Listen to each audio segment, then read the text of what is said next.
بسم اللہ الرحمن الرحیم الحمدللہ رب العالمین والصلاة والسلام علی سید الانبیاء والمرسلین نبینا محمد وعلی آلہ وصحبہ اجمعین ومن اہتدی بہدیہ واستنى بسنتہ واقتفى اثرہ وسار علی نہجہ الی یوم الدین وبعد اعوذ باللہ من الشیطان الرجیم بسم اللہ الرحمن الرحیم آمن الرسول بما انزل الیہ من ربہ والمؤمنون کل آمن باللہ وملائکتہ وکتبہ ورسلہ لا نفرق بین احد من رسلہ صدق اللہ العظیم۔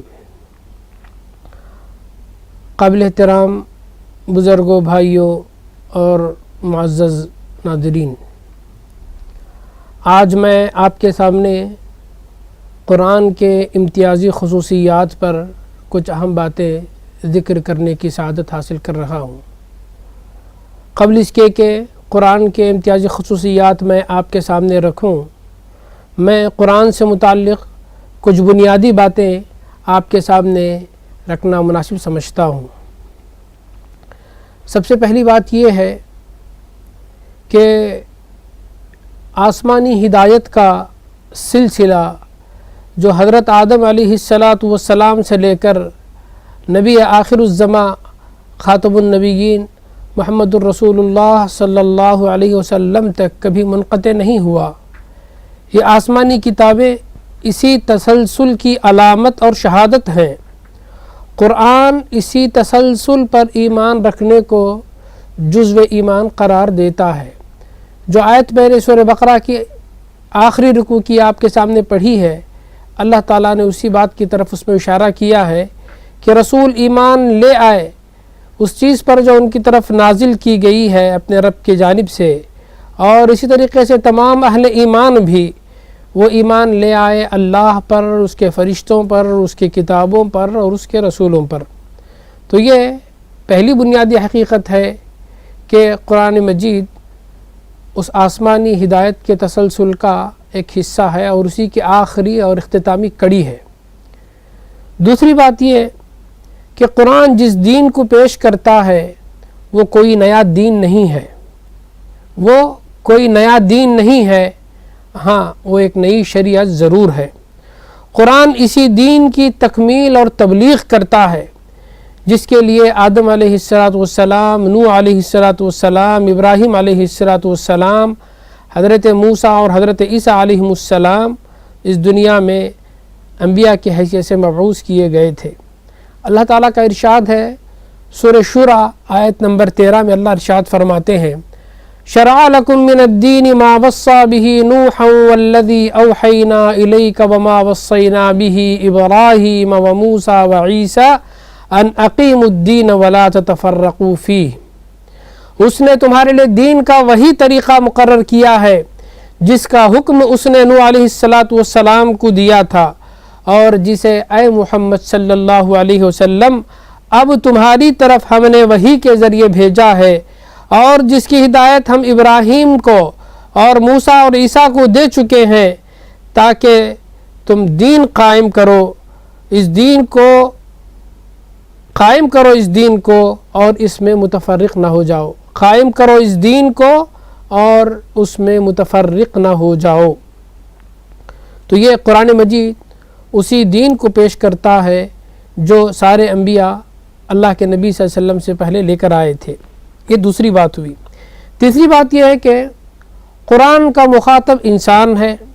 اللہ تعالیٰ کی بے شمار مخلوقات میں سے 3 قسم کی مخلوقات ایسی ہیں جو مختلف ہیں۔ نمبر 1 نوری مخلوق ہے،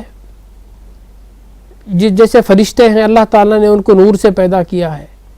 دوسری مخلوق ہے ناری مخلوق ہے، یعنی جن اور شیطان ہے، اللہ تعالیٰ نے اس کو آگ سے پیدا کیا ہے۔ اور تیسری مخلوق خاکی مخلوق ہے جس کی نمائندگی حیوان اور انسان کرتے ہیں۔ قرآن کے مخاطب انسان ہیں، اگرچہ جن بھی قرآن کے مخاطب ہیں لیکن وہ انسانوں کے تابع ہیں، تو اس طرح سے اصل قرآن کے مخاطب وہ انسان ہیں۔ اللہ تعالیٰ نے انسان کو یہ شرف عطا کیا ہے۔ سورہ احزاب کی آخری آیتوں میں اللہ تعالیٰ نے ذکر فرمایا اِنَّا عَرَضْنَا الْأَمَانَةَ عَلَى السَّمَاوَاتِ وَالْأَرْضِ وَالْجِبَالِ فَأَبَيْنَ أَن يَحْمِلْنَهَا وَأَشْفَقْنَ مِنْهَا وَحَمَلَهَا الْإِنسَانُ إِنَّهُ كَانَ ظَلُومًا جَهُولًا۔ ہم نے کائنات کی بڑی بڑی مخلوقات پر اس بار گراں کو، اس امانت کے گراں قدر بوجھ کو ہم نے رکھا ہے نا، قرآن مجید کو ہم نے پیش کیا، ساری مخلوقات نے اس کے اٹھانے سے انکار کر دیا، حضرت انسان نے اس کو اپنے نادانی سے اٹھا لیا۔ تو بہرحال یہ شرف اللہ تعالیٰ نے انسان ہی کو عطا کیا ہے۔ اللہ نے دوسری جگہ ارشاد فرمایا یا ایھا الناس قد جاءکم برہان من ربکم وانزلنا علیکم نورا مبینا، اے لوگو تمہارے پاس تمہارے رب کی جانب سے ایک دلیل آ چکی ہے اور ہم نے تمہاری طرف ایک واضح روشنی نازل فرمایا ہے۔ یہ سورہ نساء آیت نمبر 174 میں اللہ نے اس کا ذکر فرمایا ہے۔ چوتھی بات یہ کہ قرآن کے ماننے والے 3 قسم کے لوگ ہیں۔ قرآن کے ماننے والے 3 قسم کے لوگ ہیں۔ نمبر 1، اس پر ایمان رکھنے والے، اس کی تلاوت کرنے والے، اس کے معانی کو سمجھنے والے اور اس کے احکام پر عمل کرنے والے ہیں۔ اس پر ایمان رکھنے والے، اس کی تلاوت کرنے والے، اس کے معانی کو سمجھنے والے اور اس کے احکام پر عمل کرنے والے ہیں۔ یہ قرآن کے ماننے والوں میں پہلی قسم ہے۔ دوسری قسم ان لوگوں کی ہے جو قرآن پر ایمان تو رکھتے ہیں مگر اس پر عمل نہیں کرتے۔ یہ لوگ مجرم ضرور ہیں لیکن یہ باغی نہیں ہیں۔ تیسری قسم کے لوگ وہ ہیں جو کبھی قرآن پڑھتے ہیں کبھی نہیں پڑھتے، کبھی اس پر عمل کرتے ہیں اور کبھی خواہشات نفس کی پیروی کرتے ہیں اور اس میں مبتلا ہو جاتے ہیں، یعنی وہ فرما بردار بھی ہیں اور خطا کار بھی ہیں۔ اللہ تعالیٰ نے سورہ فاطر میں اس کی طرف اشارہ فرمایا ہے ثم اورثنا الكتاب الذين اصطفينا من عبادنا فمنهم ظالم لنفسه ومنهم مقتصد ومنهم سابق بالخيرات باذن الله۔ بالترتیب قرآن ان کو بھلائی میں سبقت کرنے والے، اپنے نفس پر ظلم کرنے والے اور ان دونوں کے درمیان رہنے والے قرار دیتا ہے۔ اس آیت کا ترجمہ یہ ہے کہ ہم نے کتاب عطا کی ان لوگوں کو جن کو ہم نے اپنے بندوں میں سے چن لیا ہے، بس ان میں سے بعض لوگ اپنے آپ پر ظلم کرنے والے ہیں اور ان میں سے بعض درمیانی راہ اختیار کرنے والے ہیں اور ان میں سے بعض بھلائیوں میں سبقت کرنے والے ہیں اللہ تعالیٰ کے حکم سے۔ امام ابن تیمیہ رحمۃ اللہ علیہ اس آیت کی تفسیر میں ارشاد فرماتے ہیں کہ سابقون بالخیرات، بھلائیوں میں مسابقت کرنے والے، کمپیٹیٹ کرنے والے، ایک دوسرے سے مسابقت اور دوڑ لگانے والے وہ لوگ ہیں جو فرائض کا اہتمام کرتے ہیں، نوافل کا اہتمام کرتے ہیں اور مستحبات پر عمل کرتے ہیں، واجبات کے ساتھ تقرب بالحسنات یعنی حسنات کے ذریعے، نیکیوں کے ذریعے خدا کا قرب حاصل کرنے والے ہوتے ہیں۔ تو یہ سابقون بالخیرات ہیں۔ ظالم لنفسی، اپنے آپ پر ظلم کرنے والے وہ لوگ ہیں جو واجبات کو اور فرائض کو جو اللہ تعالیٰ نے ان پر فرض کیے ہیں وہ ترک کر دیتے ہیں اور اللہ نے جن چیزوں کو ان پر حرام ٹھہرایا ہے یعنی محرمات کا وہ ارتکاب کرنے والے ہوتے ہیں اور اپنے گناہوں پر اصرار کرتے ہیں۔ تو یہ اپنے آپ پر ظلم کرنے والے ہیں۔ تیسری قسم کے لوگ مقتصد ہیں، یعنی وہ لوگ جو فرائض پر عمل کرتے ہیں اور محرمات سے بچتے ہیں۔ اب رہے واجبات، نوافل، مستحبات، حسنات اور خیرات میں مسابقت کا معاملہ ان کا ہوتا نہیں ہے، اس لیے وہ مقتصد ہیں، فرائض کا اہتمام کرتے ہیں، محرمات سے اجتناب کرتے ہیں۔ تو یہ چند بنیادی باتیں تھیں جو قرآن کے بارے میں نے آپ کے سامنے ذکر کی ہے۔ اب آئیے ہم دیکھتے ہیں کہ قرآن کے امتیازی خصوصیات کیا ہیں۔ نمبر 1، قرآن کی امتیازی خصوصیت یہ ہے کہ قرآن وہ پوری طرح سے محفوظ ہے، تحریف اور ترمیم سے پاک ہے۔ اللہ تعالیٰ نے سورۃ الحجر میں ارشاد فرمایا اِنَّا نَحْنُ نَزَّلْنَا الذِّكْرَ وَإِنَّا لَهُ لَحَافِظُونَ، ہم ہی ذکر کے نازل کرنے والے ہیں۔ ذکر سے مراد یہاں قرآن مجید ہے، ہم ہی قرآن مجید کے نازل کرنے والے ہیں اور ہم ہی اس کی حفاظت کرنے کا ذمہ اپنے ذمہ ہم نے لے رکھا ہے۔ ہم ہی قرآن کے نازل کرنے والے ہیں اور ہم ہی اس کی حفاظت کرنے والے ہیں، اس کی حفاظت کا ذمہ ہم نے خود اپنے ذمہ لے رکھا ہے۔ تو یہ قرآن کی سب سے پہلی امتیازی خصوصیت ہے کہ وہ ہر قسم کی تحریف سے، ترمیم سے، تبدیل سے وہ پاک ہے۔ جس طرح سے اگلی کتابیں وہ محفوظ نہ رہ سکیں، اس میں تحریف ہو گئی، رد و بدل ہو گیا، تبدیلی ہو گئی، لوگوں نے اس میں بہت ساری چیزوں کو داخل کر دیا، بہت ساری چیزوں کو گھٹا دیا۔ قرآن کو اللہ تعالیٰ نے ان سب چیزوں سے محفوظ کر دیا۔ نمبر 2، قرآن کی دوسری امتیازی خصوصیت یہ ہے کہ وہ ایک آفاقی کتاب ہے، ایک عالمگیر کتاب ہے، گلوبل کتاب ہے۔ تمام انسانوں کے لیے اللہ تعالیٰ نے اس کتاب کو اتارا ہے۔ اللہ تعالیٰ نے سورہ بقرہ میں ارشاد فرمایا، شہر رمضان الذی انزل فیہ القرآن ھدی للناس وبینات من الھدی والفرقان، رمضان کا بابرکت مہینہ جس میں اللہ تعالیٰ نے قرآن اتارا ہے، وہ پورے دنیا کے انسانوں کے لیے ہدایت ہے، ھدی للناس۔ تو قرآن اپنے آپ کو ھدی للناس کہتا ہے اور اسلام کو کافۃ للناس کہتا ہے کہ تمام انسانوں کے لیے دین نظام رحمت بنا کر بھیجا گیا۔ نبی کو رحمت للناس کہتا ہے کہ نبی محمد صلی اللہ علیہ وسلم، نبی رسول محمد صلی اللہ علیہ وسلم پوری دنیا انسانیت کے لیے رسول بنا کر بھیجے گئے ہیں، پوری دنیا کے لیے رحمت بنا کر بھیجے گئے ہیں۔ تو نبی کو رحمت للناس کہتا ہے اور امت مسلمہ کو اخرجت للناس کہتا ہے کہ لوگوں کے لیے اللہ تعالیٰ نے اس کو امت کو نکالا ہے، اس امت کو کھڑا کیا ہے تاکہ وہ بھلائی کا حکم دے اور لوگوں کو برائی سے روکے۔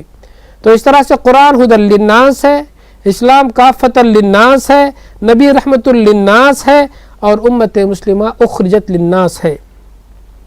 تو یہ قرآن کی دوسری امتیازی خصوصیت ہے۔ قرآن کی تیسری امتیازی خصوصیت یہ ہے کہ وہ تمام انسانی امراض کے لیے نسخہ شفا ہے، اور امراض چاہے وہ روحانی امراض ہو، امراض چاہے وہ اخلاقی امراض ہو، امراض چاہے وہ سماجی امراض ہو، ان تمام کے لیے قرآن نسخہ شفا ہے۔ اللہ تعالیٰ نے سورہ بنی اسرائیل کی آیت نمبر 82 میں ارشاد فرمایا، وَنُنَزِّلُ مِنَ الْقُرْآنِ مَا هُوَ شِفَاءٌ وَرَحْمَةٌ لِّلْمُؤْمِنِينَ، ہم نے قرآن میں وہ بات نازل کی ہے جو شفا ہے اور رحمت ہے مؤمن بندوں کے لیے۔ تو قرآن اصل روحانی اور اخلاقی امراض ہی کا ازالے کے لیے نازل کی گئی ہے۔ قرآن روحانی اور اخلاقی امراض کے ازالے کے لیے اتاری گئی ہے، جسمانی امراض کا علاج بھی اس میں ضمناً موجود ہے۔ روحانی امراض مثال کے طور پر جیسے شرک ہے، نفاق ہے، شک و شبہ ہے، ریا و نمود ہے، ریاکاری ہے، دکھلاوے کے کام ہے، اعتقادی کمزوری ہے، بے عملی ہے اور فکری آلودگی ہے، یہ تمام روحانی امراض ہیں۔ اور اخلاقی امراض جیسے جنسی بے راہ روی ہے، بے حیائی ہے، غیبت ہے، چغلی ہے، کینہ ہے، حسد ہے، کبر و غرور ہے، تعصب وغیرہ ہے۔ تو قرآن ان تمام روحانی امراض اور اخلاقی امراض کا علاج ہے، قرآن میں ان تمام امراض کا علاج موجود ہے۔ یہ قرآن کی تیسری امتیازی خصوصیت ہوئی۔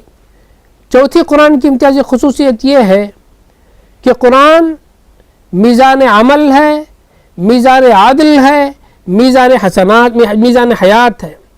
قرآن میزان عمل ہے، میزان عادل ہے، میزان حیات ہے۔ میزان عمل کا مطلب یہ ہے کہ انسانوں کے عمل کو پرکھنے کی ایک کسوٹی ہے۔ انسان اپنے عمل کو قرآن کی تعلیمات کے مطابق جان سکتا ہے۔ اللہ تعالیٰ نے سورۃ الفرقان میں رحمان کے بندوں کے اوصاف ذکر فرمائے ہیں کہ وہ زمین پر کس طرح سے عاجزی اور تواضع کے ساتھ چلتے ہیں، کس طرح سے اپنے رب سے تعلق قائم کرتے ہیں، راتوں کو رب کے حضور کھڑے ہو کر اپنی بندگی کا، اپنے عبودیت کا، اپنی عاجزی اور انکساری کا وہ اظہار کرتے ہیں، اس کے دربار میں کھڑے ہوتے ہیں، اس کے لیے رکوع اور سجود کرتے ہیں، گڑ گڑاتے ہیں، جہنم سے آزادی طلب کرتے ہیں اور بڑے بڑے گناہوں سے اپنے دامن کو بچاتے ہیں، کسی قسم کے تکبر اور غرور میں وہ مبتلا نہیں ہوتے ہیں، بیاہی کے کاموں سے اپنے دامن کو بچاتے ہیں، جاہلوں سے وہ اپنے الجھتے نہیں ہیں، ان سے اپنے دامن کو بچاتے ہیں، وغیرہ وغیرہ کی صفات اللہ نے ذکر کی ہیں۔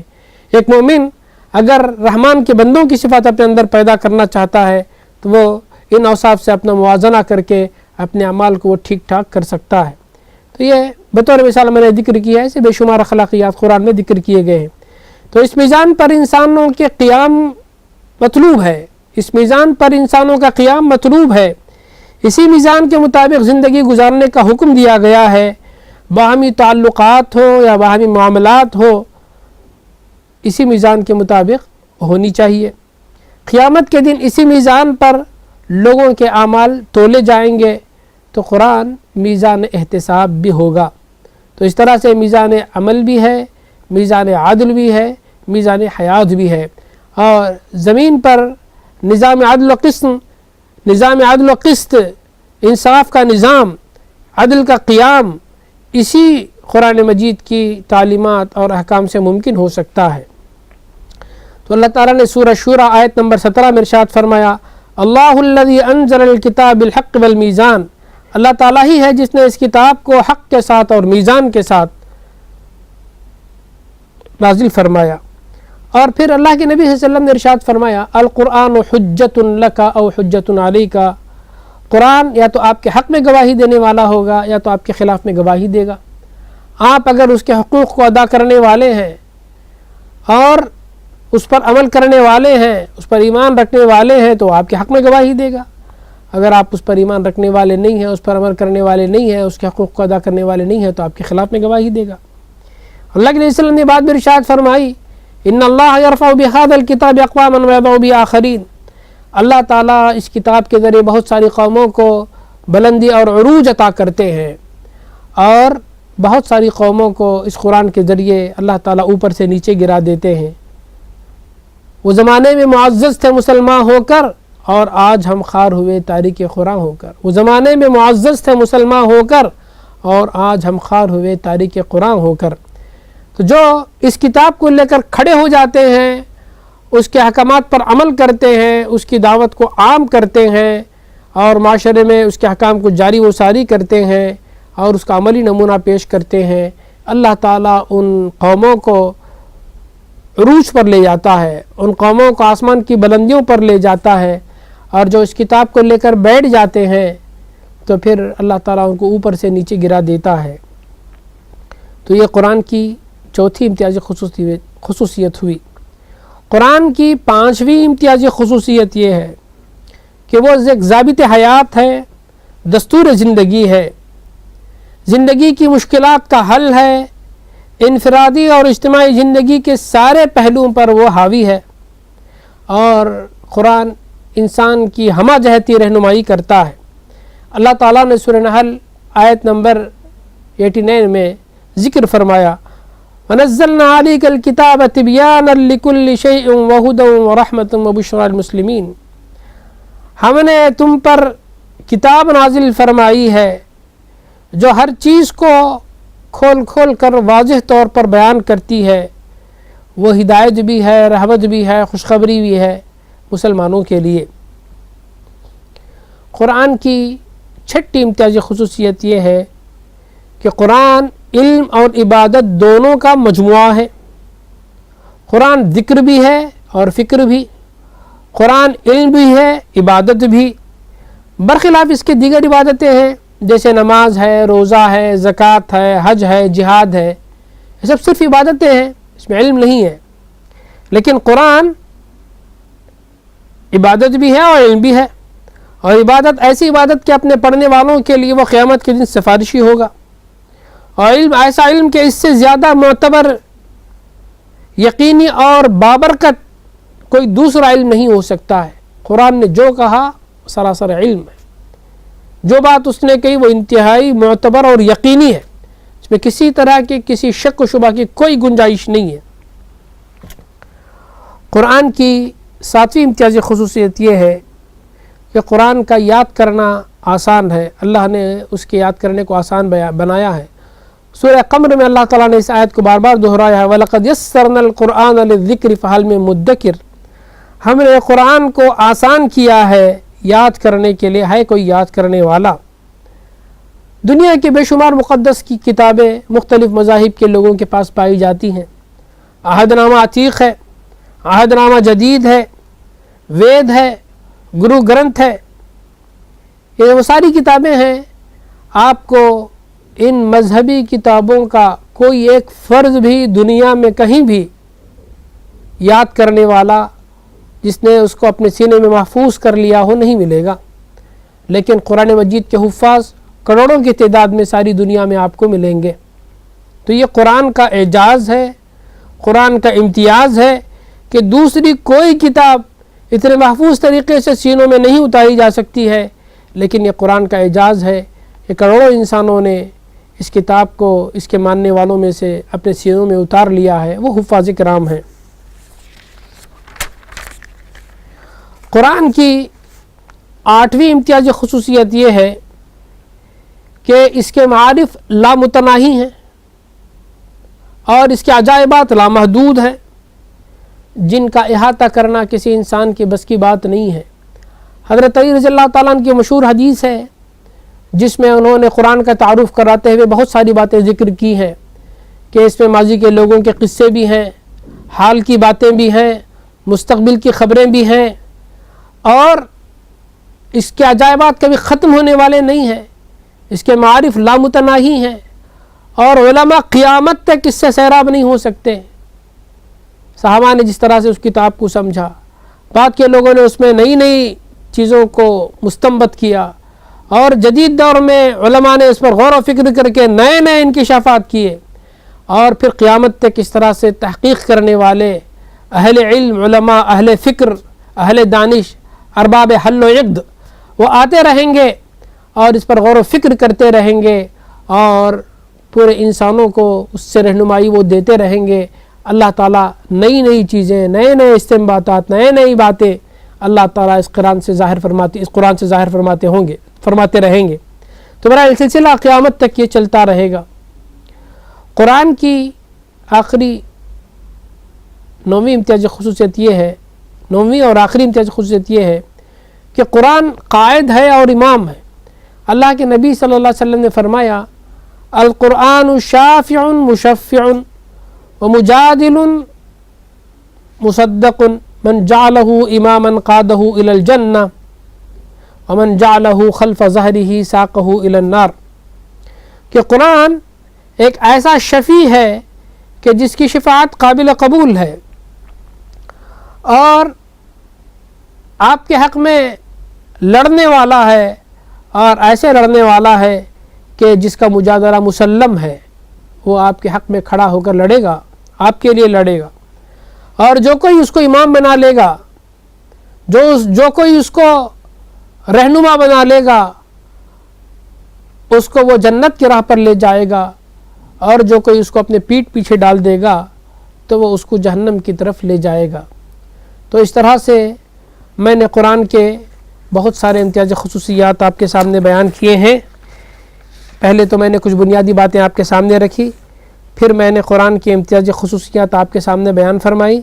ایک یہ کہ محفوظ ہے ہر قسم کے تحریف و تبدیل سے، دوسرا یہ کہ ایک آفاقی کتاب ہے، ہدی للناس ہے، اور تیسرا یہ کہ وہ انسانی امراض کے لیے نسخہ شفا ہے، چوتھا یہ کہ وہ میزان عمل ہے، میزان عادل ہے، میزان حسنات ہے، حیات ہے، اور چوتھا یہ کہ وہ پانچواں یہ کہ وہ ضابط حیات ہے، دستور زندگی ہے، اور چھٹا یہ کہ وہ علم و عبادت کا مجموعہ ہے، ساتواں یہ ہے کہ اس کا یاد کرنا آسان ہے، آٹھواں یہ کہ اس کے معارف لامتناہی ہیں اور اس کے عجائبات لامحدود ہیں، اور نواں یہ کہ وہ قائد ہے اور امام ہے۔ آئیے ہم اللہ تعالیٰ سے دعا کرتے ہیں کہ اللہ تعالیٰ قرآن کے ان امتیازی خصوصیات کو مزید سمجھنے کی، اور قرآن کی جو خصوصیات اور خوبیاں اللہ تعالیٰ نے بیان فرمائی ہیں ان پر غور و فکر کرنے کی، اور اس سے بھرپور فائدہ اٹھانے کی، اس کو کتاب ہدایت بنانے کی، اس کو رہنما اصول بنانے کی، اس کے مطابق اپنی زندگیوں کو ڈھالنے کی، اور تمام انسانوں تک اس کو عام کرنے کے اللہ تعالیٰ مجھے اور پوری ملت اسلامیہ کو اور تمام حاضرین کو اللہ تعالیٰ توفیق عطا فرمائے۔ آمین۔ وآخر دعوانا ان الحمد للہ رب العالمین۔